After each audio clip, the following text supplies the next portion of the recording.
All right, everyone. Welcome to After the Scales. I'm Shaun Blight, joined by Jacob Dove, as always. Presented by DJD Graphics. It's episode 99. We're almost there. And before we get to episode 100, we've got Kyle STECKLY joining us from the ASA Stars National Tour. Pretty excited for this one. Kind of surprised, actually, we haven't had Kyle on yet.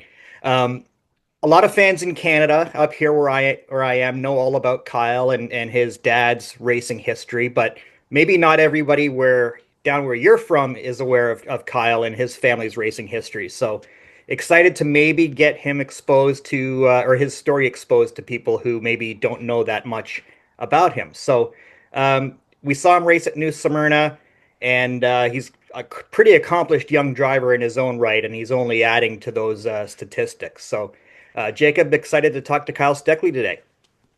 Oh yeah, definitely. As you mentioned, enjoyed watching him at New Smyrna. We were there for the World Series of Asphalt, and he was doing really well. And um, between the both of us, especially you, took some awesome photos of Kyle.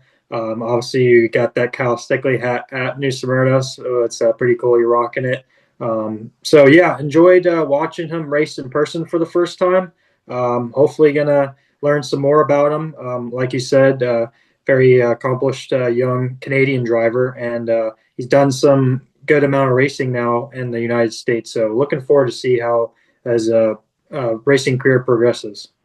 Yeah, and he's got a big race coming up next weekend at Dominion Speedway. So we'll talk to him about that and more when he joins us in a little bit. But first, we wanted to talk about what's been new with us.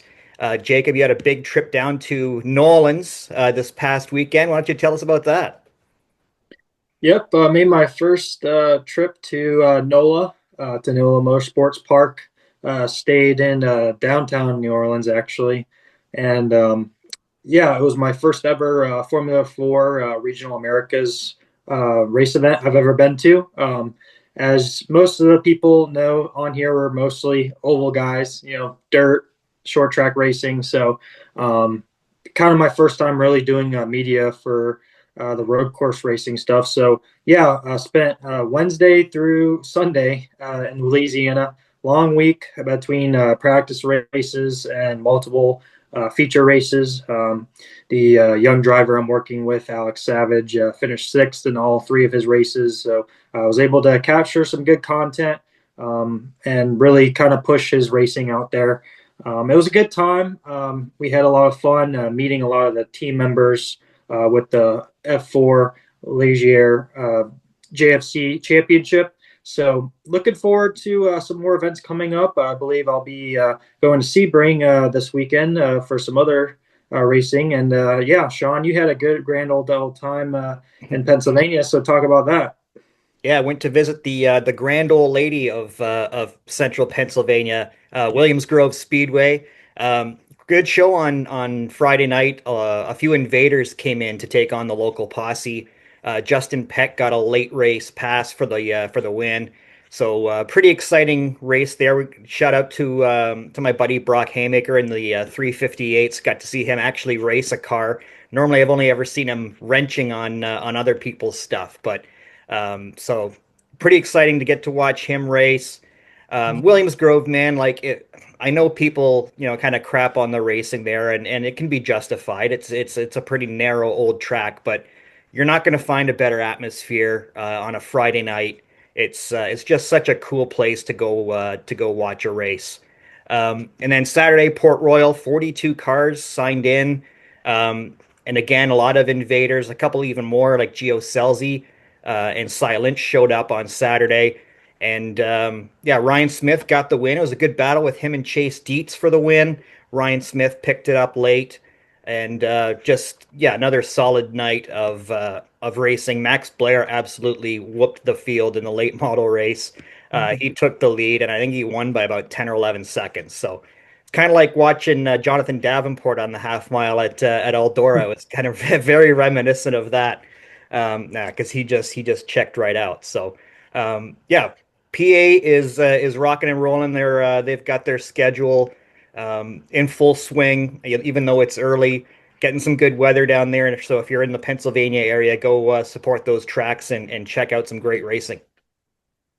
Yeah, I was definitely jealous when you sent me a video being on the Williams Grove Bridge there. Definitely had to give you chills. And yeah, it felt weird, like I was telling you off camera, not being up to tune with all the dirt racing and all the short track racing that went on just because I was so busy with the Formula 4 stuff this weekend. So it seems like I missed out on some things, but that's okay. Definitely going to be looking forward to some more racing events coming up within the next couple weeks. So, and definitely looking forward to Kyle coming on here soon. But before we have him on, we're going to talk about our 100th live episode coming up next week. Can't believe it's almost here.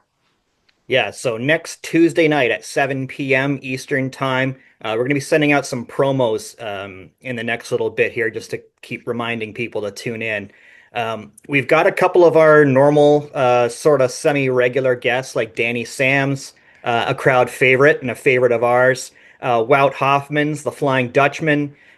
He's going to join us. And then our buddy Darren Dryden, who is maybe the least known in the States at least. But he races 360s up here in Canada, and he's done some Great Lakes Super Sprint stuff at Eldora and some other tracks down there in Ohio and Michigan. And he also helps us and sponsors our podcast. So we wanted to talk about his business away from the track, which is still racing related with DJD gear and DJD graphics. Yeah, Darren does a lot of cool wraps for helmets and cars and fire suits and gloves and shoes and all that stuff. And you're starting to see his logo pop up more and more. He still does a lot of stuff with Danny Sams, Bobby Elliott, who's a buddy of ours. He's doing his suit, and Jordan Thomas, who races in kind of the Northeast region with 360s and 410s. So Darren's going to come on and talk about everything that's been going on with him on and off the track. So we're looking forward to that.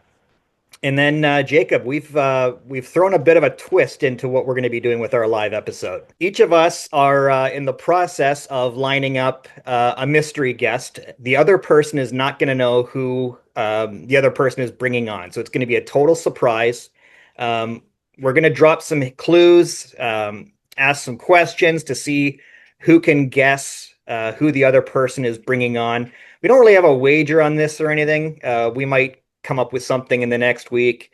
But right now it's kind of just for fun. Jacob, I don't know if you've got someone lined up and locked in yet. Who knows? I couldn't tell you. I don't know. I'm not a gambler or a poker player, or I don't want to show my cards. Yeah, you do have the poker face though, pretty straight face. You're not telling anything. So I've been working the phones a little bit today, just trying to lock someone down, and pretty close, I think. So it's going to be pretty exciting. Um, so our buddy Bert from Dirt Lake Nation, just as he's done on our Christmas episodes that are live, he's going to be monitoring the chats on YouTube. So if you have any questions or comments you have for any of our guests or for us or the show in general, drop them in, and we'll try to get to as many as we can. But 7 Eastern. We're expecting to go for about an hour, which is usually what we do for our Christmas shows that are live. And yeah, it's gonna be a lot of fun. So we hope that everyone can tune in.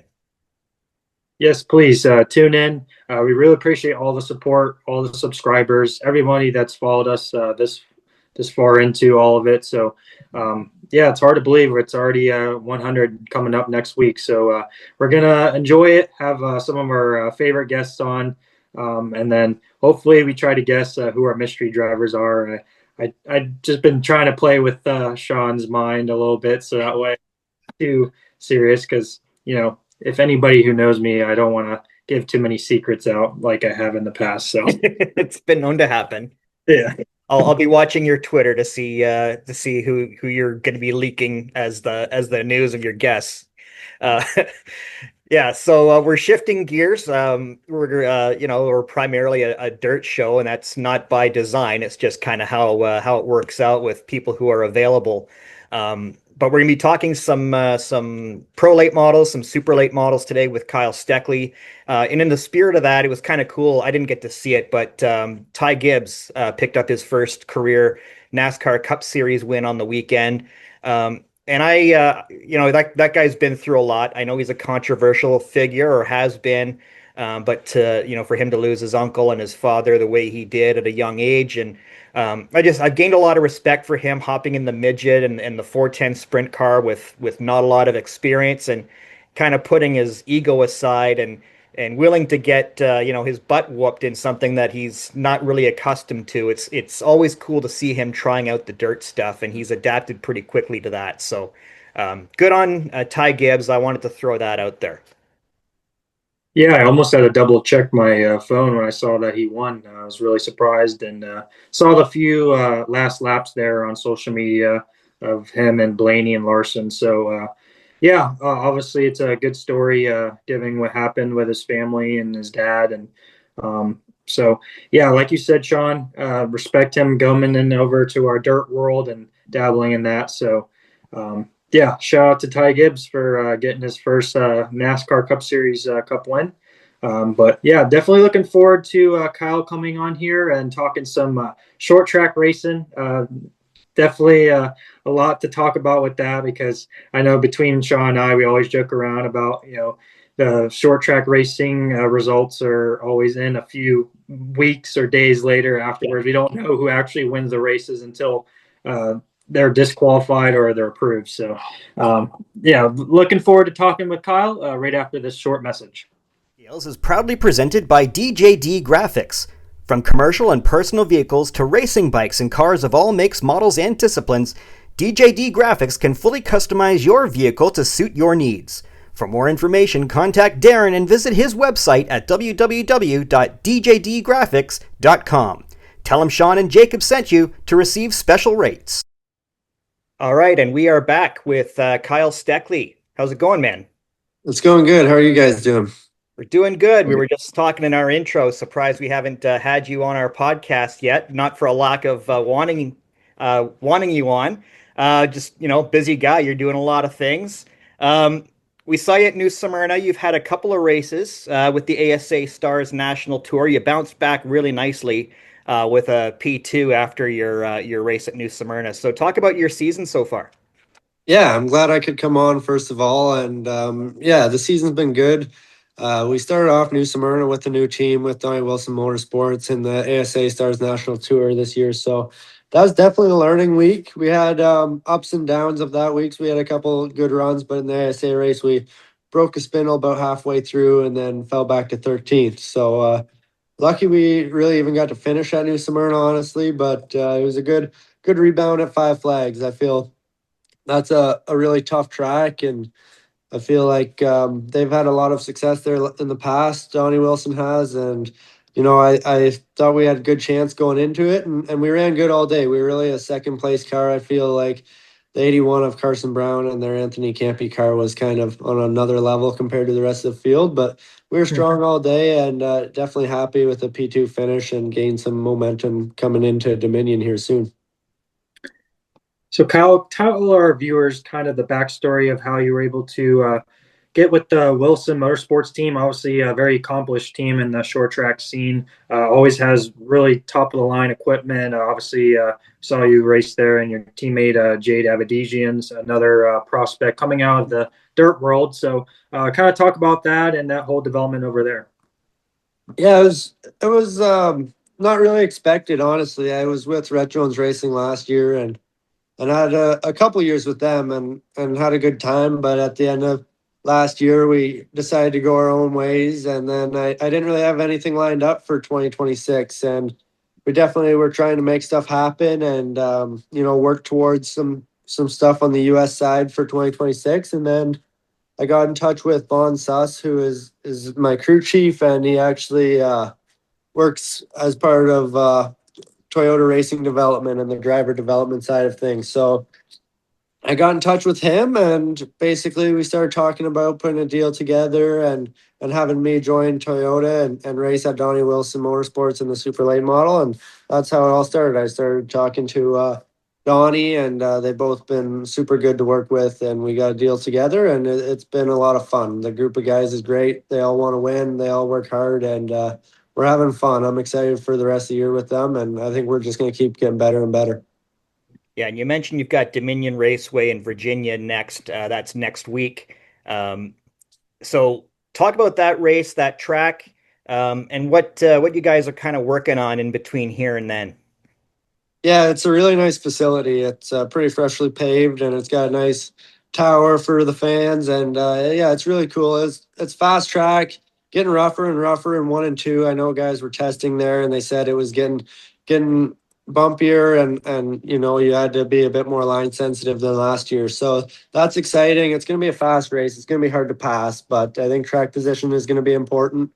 And being a Sunday afternoon race, it's going to get hot and greasy again, like it did at Pensacola. So just keeping the car under you. I think the 81 beat everyone with their drive at Pensacola. So we've been working on that a little bit to just get the power down a bit better. But overall, I think it's going to be about keeping the car under you for 250 laps and having good track position.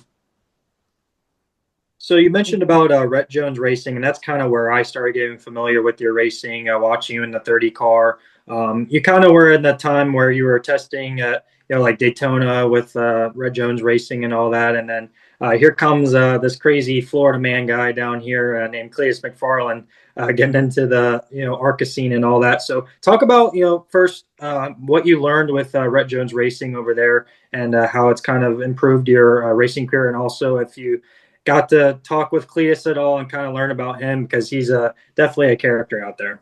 Yeah, for sure. Rette-Jones Racing was great. They gave me so many opportunities, like the Daytona race, which was super cool, and just all the super late model racing. We spent a lot of time. We worked hard, and we were constantly working, and they helped out a lot. They got me into the U.S. racing scene, and we had some really highs and we had some lows, and that's kind of how racing goes.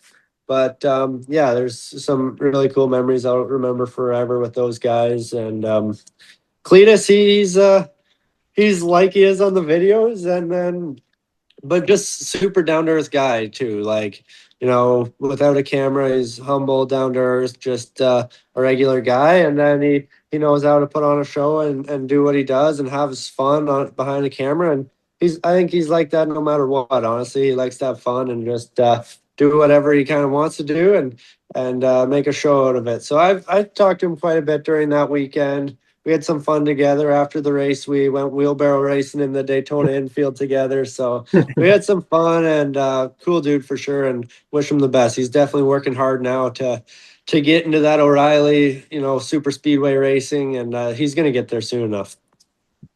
Yeah, so up here in Canada, a lot of people know your story. They know who you are. They know who your dad is. We have a lot of viewers in the States that might not be as familiar with your story. Your dad's still very much involved in your racing, very accomplished, Hall of Fame worthy driver up here. Talk about your racing background just a little bit.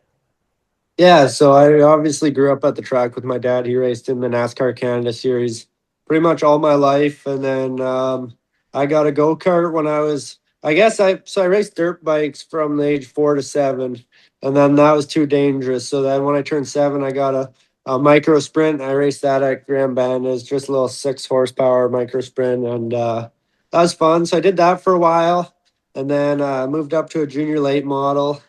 And then from there, I got into a 4-cylinder Mustang mini stock, raced that for a couple of years. And then that was my first full body stock car. And that was a fun experience. It was definitely different. Spent a couple of years in that. And then we went into pro late models.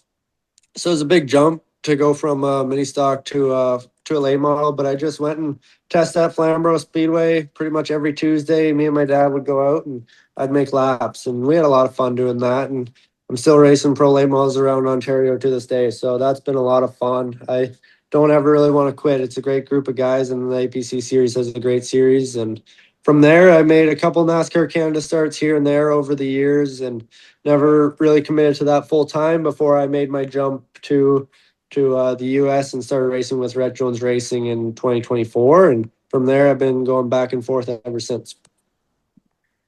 So I'd have to imagine, looking towards the future, that you probably want to make it a long-term goal of making it NASCAR in the U.S. and all that. But what are some short-term goals that you have set for yourself? Maybe just this season, obviously in the short track ranks, because I mean, between Shaun and I know we both enjoy the super late models, the pro late models. They put on a good show. A lot of great racetracks that are on the schedules, and you're going to be dabbling in both of that. Yeah, for sure. Some goals for this year, definitely to win down here in the States. I want to win races against the best guys, and the ASA Stars National Tour, I think, brings that every single weekend. So I need to keep working on that, get a bit better in a super late model, and keep growing there. And I think that's going to come. I've got a great group of guys. They're helping me a lot. They work on the car steady, and so from the U.S. side of things, definitely get back to victory lane and run consistently for wins. And back home, I think we're going to have another good program. We've been really strong the last 3 years, and just keep winning races and having fun with my guys. I always enjoy going home and doing those APC races. And I think we're going to bring our pro late down to the States for a couple races this year. So, I just want to be in the picture to win races. And if you're doing that, it's a fun day, and that's what I enjoy. And so again, for our American viewers, talk a little bit about the APC series because it is it really is a very competitive and entertaining series. I remember I think the last one I was at, I don't think I got to one last year, but there was a race at Flamborough, 100 laps. You guys just went green flag the whole time. To talk about that series and what it's meant to you. Yeah, I mean, the series is really special to me, but I think overall it just produces great racing. I think it's evolved into one of the best series for pro late model racing in North America, quite honestly. And not everyone realizes the talent we have in Canada with a lot of local short track racers who just don't get the opportunity to show what they have down south. But it's really cool to go head to head with those guys week in and week out, and the series does a phenomenal job. It's all 100 lap races. It's short track, so it's always a shootout, and sometimes it gets a little feisty, but for most part, everyone respects each other pretty well. And yeah, it's just special to me. The first race I ever did was back in 2021, in my first year of pro late model racing, and I was just racing at Flamborough Speedway, and I made my debut at Flamborough, and we went out and we were fastest in practice, qualified on the pole, and won the race. So that was a really special day. And then from there, that's kind of how we got hooked up with APC Auto Parts Centers, and from there on, I've been with them ever since, and just having a ton of fun. So, Kyle, I've been kind of asking our guests lately, what's your favorite part about being a race car driver? Because you get so many, cool factors, traveling to all these different racetracks across the country and, across North America, being from Canada there. So, I mean, you're living in Mooresville, North Carolina right now. You get to, interact with fans, see places that you normally wouldn't see if you were, just doing a regular day job or whatever. So, like, what's the coolest thing in your eyes that you see as a race car driver?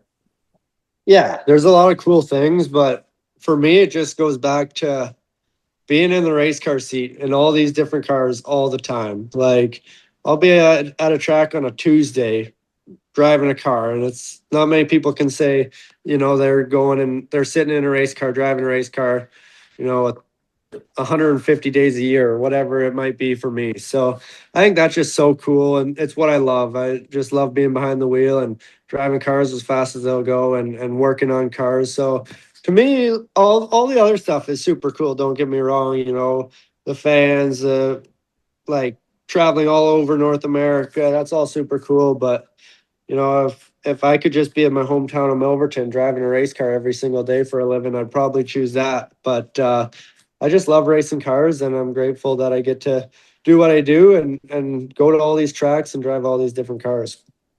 And you touched on APC as a company, and I actually wanted to ask you about that. And their support of you specifically. It's one thing to have a Canadian race car driver down running in the States full time, but it's quite another to have a Canadian company supporting that driver as well, because you really don't see it. It's so costly. Once you cross the border and you start paying for everything in US dollars, and to have a Canadian company that's footing the bill. Talk about their support of you and just you touched on how you got involved with them, but maybe just the kind of continuous support as you climb the ladder and they're sticking with you. Yeah, it's incredible, honestly. They're just such a great group of people.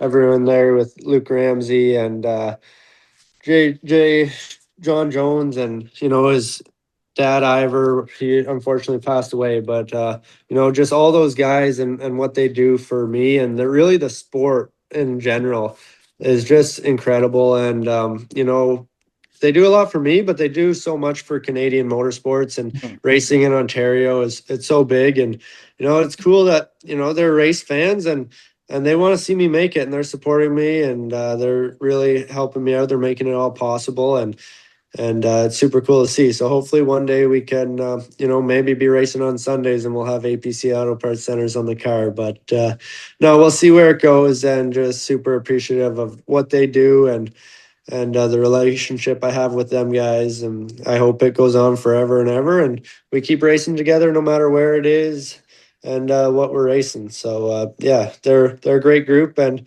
without them, I don't think Canadian motorsports would be where it's at, and I definitely wouldn't be where it's at.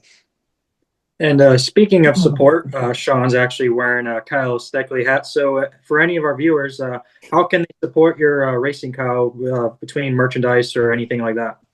Yeah, so we're definitely getting some new shirts and hoodies and stuff done up right now as we speak, and everything will be at APC races in the United Racing Series hauler. They always have merch there, and then online you can actually go onto the United Racing Series website, and there's a merch page on there. So all my stuff will be on there through United Racing Series, and definitely go look in there this summer for some new stuff. So before we let you go, Kyle, we always wrap up with our DJD Gear rapid fire segment, and this is appropriate because you're actually a customer of our buddy Darren Dryden. I know you're getting a helmet wrapped by him. I was just over at his shop on last Monday, and Yeah. so we were talking about you. So I've got 10 questions here for you that I'm going to fire your way, and let's go. All right, so the first one, we always like to ask this of guys from small towns. What's the best thing to do in Milverton, Ontario?